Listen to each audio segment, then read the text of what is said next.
Welcome back to Living with a Classic, and a little bit of a different video today. I thought we'd have a brief look at each car on the channel, talk a little bit about what's going on with them, and what my future plans are for the next coming months. Because I'm almost done with the green XJ6 over there I've been working on for a long time now. It's almost back on the road, hoping to get inspected next week, and then I'm done with it for now. I'm going to drive it for a bit and see what it feels and see what I'll tackle after that. We'll probably be going through the interior after that if nothing major breaks on the car. But for now, I just want to enjoy it a bit. And then I'll be working on some of the other cars on the channel. So we'll have a look at all of them, talk about that. And then in the comments down below, you guys can comment which car you want me to work on first.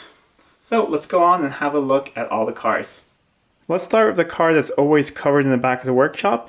It's my 1966 3.4S with a 3.8 liter in it. And it's a big restoration project. I haven't done anything with it since I put it in here, just kept it covered, so it hasn't gotten any worse. If you want to have a closer look at this car, I'll post a link to some videos on it where I've already gone through everything I'm going to do with the car. But basically, it needs some metal work here and there, and then of course a repaint after that, and basically just going through everything. The only thing that's really nice on this car is the interior is pretty nice, except the wood needs refinishing. And all the chrome is pretty good on the car, and all door shuts and everything fits really well. It's a low mileage car that hasn't really been abused. It's just been put away for many years. It's been off the road for over 40 years. And the engine is still the same, that 3.8 liter straight six. However, one thing has changed. I've decided I'm going to take the engine completely out for the restoration. I'm not going to try to start it up or anything because of what happened with the spark plugs. So we're going to tear this engine apart and see if it's savable, because that's one of the big things if I need to look for a new engine for this or not. And if I do need to look for a new engine, I might actually put a 4.2 in if I can't get a 3.8, because they're kind of hard to get a hold of sometimes. So that's going to be the first thing I'm going to do, take the engine out and have a look at that, just see what it looks like inside, what it needs, and then start tearing into the rear end, the front end, and start fixing all the metal on this. So this is something I'm going to start in the near future. I don't know exactly when it's going to happen. I'm not really stressed about this project. It's one of those things I'm doing together with my dad, and if it takes 5 years to get ready, it doesn't really matter, because it's just going to be a nice, enjoyable process. So this is a project that I'm probably not going to start on right away, but hopefully pretty soon at least I'm going to take the engine out and start having a look at that, and at least starting to tear this thing apart. So now we can have a look at the XJ12 over here. Just parked it back here. Nothing really has been done to this car since last summer. I haven't really had it out or anything. Oh yeah, I did change all the plugs. Last fall, we went through the distributor and all of that. So there's all videos documenting that. And it does run really nicely right now. However, there are a few things I want to do to it.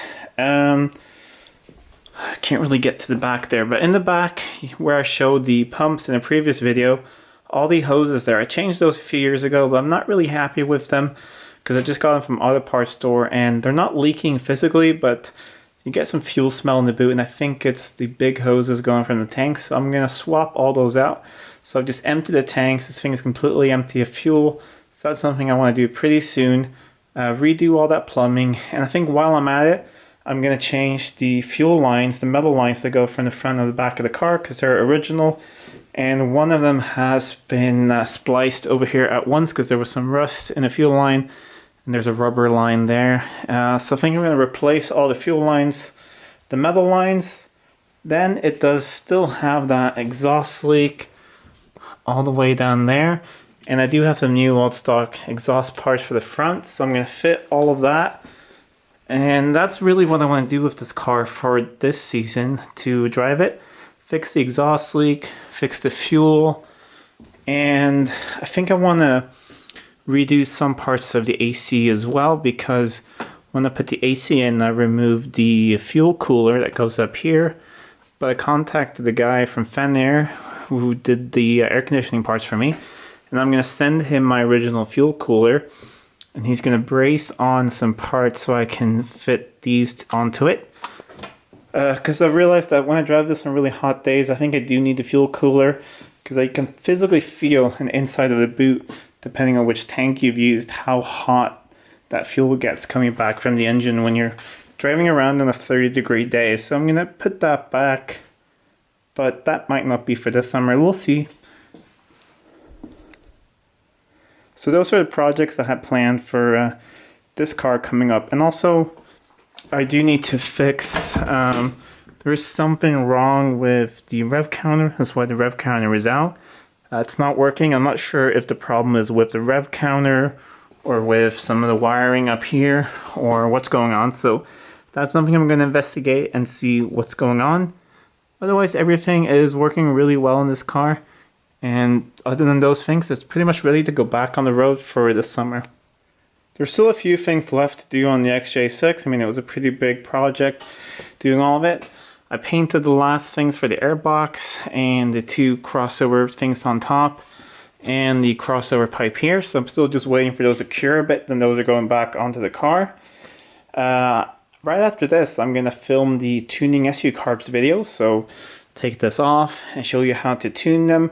And then once that's tuned, all of that can go back on and it's pretty much ready to drive, except for one thing. There's a slight coolant leak. I'm not sure if I can even show it on camera, but you can see there's a little bit of like wetness or dry there. So that bypass hose is leaking somewhere up here. I'm not really sure if I just need to tighten the clamp, remove the clamp, or if I need to remove the whole thermostat housing and clean this up even more. Not really sure, but it's left a little bit of a puddle down there after I drove it in here. So first I didn't really know where the leak was coming from because it looks like it's the big bottom hose that leaks because it runs down that hose. But that's where the leak is coming from. You can see a little bit of wetness on my finger. So that needs to be addressed. Otherwise, this car runs really, really nicely. It starts right away. Got the auto choke working as it should. The brakes work really well now.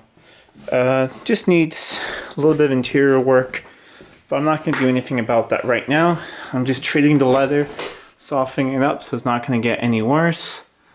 Other than that, I'm just going to drive this one for now. I'm going to put it on the road, and if it passes inspection, I'm going to start using it as my daily driver, taking my daughter to daycare and going to work when you get to go to work again. So I'm going to run this around as a really nice daily driver, and then when I get a chance, I'm going to redo the interior. But I'm not sure if I'm going to try and find a different interior or if I'm going to try and fix this one with some various things you can do at home. But let me know in the comments down below if you guys want to see a complete interior restoration.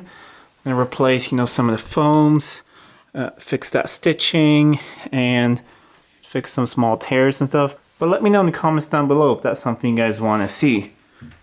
So now let's move on to the other workshop and have a look at the XJS. It's pretty dark over here, but hopefully you guys can see. I'm over in the storage garage with the XJS. As soon as the XJ6 is done, this is going to get moved up into the workshop so I can do some work to it.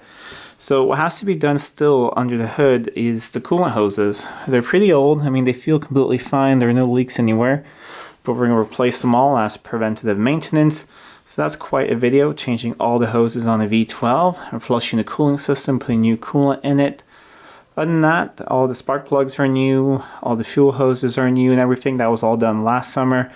All the fluids have been changed. So this car should be ready to go back on the road soon. Hopefully we can enjoy it a bit more this summer. Another thing I'm going to try and tackle is the operation of the hood. It's a little bit slow to go up, and there's something in the hydraulics. The pump sounds like it's drawing air somewhere, so we're gonna have a look and see if there are any leaks anywhere, and if there are, then that has to be sorted. But other than that, it's just some small things. The window mechanism on that side needs to be adjusted. It goes up a little bit too high, so that needs to be adjusted. And other than that, nothing really needs to be done with the car. Just need to enjoy it. So hopefully get some time this summer to go on some nice trips in this car. Last but not least, here is the daily driver 1999 S-Type. Had this car since I think October or November. It's been a really good car actually. It's been completely reliable, which I probably jinxed right now, but it's been running really well. Only had a misfire once, and that was an old plug, so we changed out all the plugs and coils, and it's been running really great. Driving this car every single day to and from work, and I do have quite a commute, so it's been running super well. might put it away now for a bit. If I'm going to drive the XJ6, I might let this thing live inside for a bit, because it's lived out here all winter and it's done pretty well. But it's time for a spring cleanup, go through it and give it a wax. It needs an oil change again. I probably want to service the transmission, and finally try and fix why there's still some rainwater getting into the boot. Seems to be such a common thing on these cars that there's rainwater getting in. For me, it gets in somewhere over here, so I think it must be the light fixture, because everything else I've gone through, so I think it's there that water gets in. Also, it gets a little foggy in here when it's been raining a lot, so I think that's the issue. But otherwise, it's been working really well. AC blows cold, sunroof works. Yeah, it's just, it's just a daily driver. There's a lot of stuff in it. I take my daughter to daycare every day, and it's been running really well. Really happy I got this car. I do love driving it. It's a very, very nice car. But I think I'm going to put it away for a little bit now to drive the XJ6. And that's it for this video. I hope you guys liked that little bit of a different update and having a brief look at each of the cars on the channel. I think the cars I want to get ready for summer is, of course, the XJ6, but that will hopefully be ready next week. And then I'm going to get the XJ12 and the XJS ready for the summer. So let me know in the comments down below, which of those two cars do you want to see me work on first? Do you want to see some XJS videos, or do you want to see some XJ12 videos? Let me know in the comments down below. So if you like this video, please hit that like button. Instead, leave a comment down below and share it with your friends. And if you're not already subscribed, please subscribe to the channel. It really does help out a lot. And until next time, I'm Adam, and this was Living with a Classic. I'll see you soon.